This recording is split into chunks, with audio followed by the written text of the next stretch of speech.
Surya's Saturday എന്ന സിനിമയെക്കുറിച്ചാണ് സംസാരിക്കുന്നത്. ഇതൊരു ആക്ഷൻ മൂവി എന്ന് നമുക്ക് പറയാം.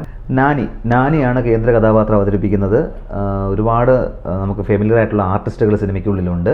അപ്പോൾ നമ്മുടെ നായകൻ ഭയങ്കര ചൂടാണ്, ഭയങ്കര ദേഷ്യക്കാരനാണ്, പെട്ടെന്ന് ദേഷ്യപ്പെടുന്നു. അപ്പോൾ സ്വാഭാവികമായിട്ട് ദേഷ്യക്കാരനായതുകൊണ്ട് തന്നെ വള്ളികൾ ഇങ്ങനെ ഒന്നിന് പുറകെ ഒന്നായി കൊച്ചിലേ മുതൽക്ക് തന്നെ ഉണ്ടായിക്കൊണ്ടിരിക്കുകയാണ്.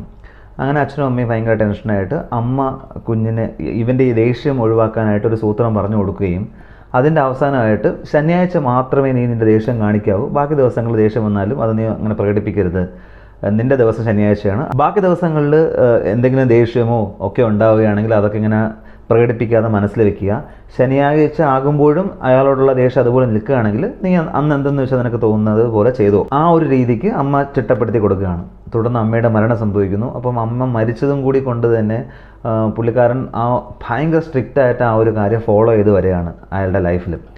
അങ്ങനെ പിന്നീട് വർഷങ്ങൾക്ക് ശേഷം ശനിയാഴ്ച തോറും പിടിക്കുന്ന വള്ളികൾ വൻ സെറ്റപ്പായി പോയിട്ട് അവസാനം നമ്മുടെ മെയിൻ വില്ലനായ സൂര്യയുമായിട്ടും കൊമ്പ് ഓർക്കുന്നു. തുടർന്ന് അവരുടെ സംഘർഷങ്ങൾ, പ്രശ്നങ്ങൾ, അതൊക്കെയാണ് പ്രധാനമായും സിനിമ പറയുന്നത്. വില്ലനായിട്ട് വരുന്നത് സൂര്യയാണ്.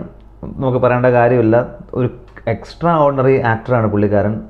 ഒരു പ്രത്യേക ഫീലാണ്, പുള്ളിയുടെ വില്ലനസ് തന്നെ പൊളിയാണ്. അപ്പോൾ അതുകൊണ്ട് തന്നെ നാനിയും സൂര്യയുമായിട്ടുള്ളൊരു കൊമ്പ് കോർക്കൽ അത് കാണാനൊരു പ്രത്യേക രസമുണ്ട്.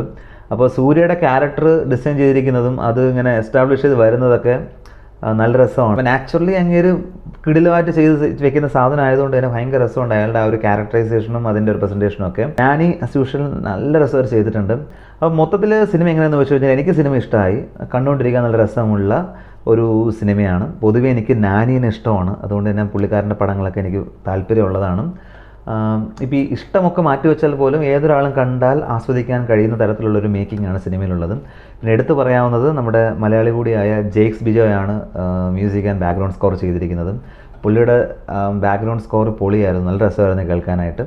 പാട്ടുകൾ അത്ര ഇമ്പാക്റ്റ് ഉണ്ടാക്കിയില്ലെങ്കിലും സിനിമയോട് ചേർന്ന് പോകുമ്പോഴത്തേക്കും കേട്ടുകൊണ്ടിരിക്കാൻ രസമുണ്ട്.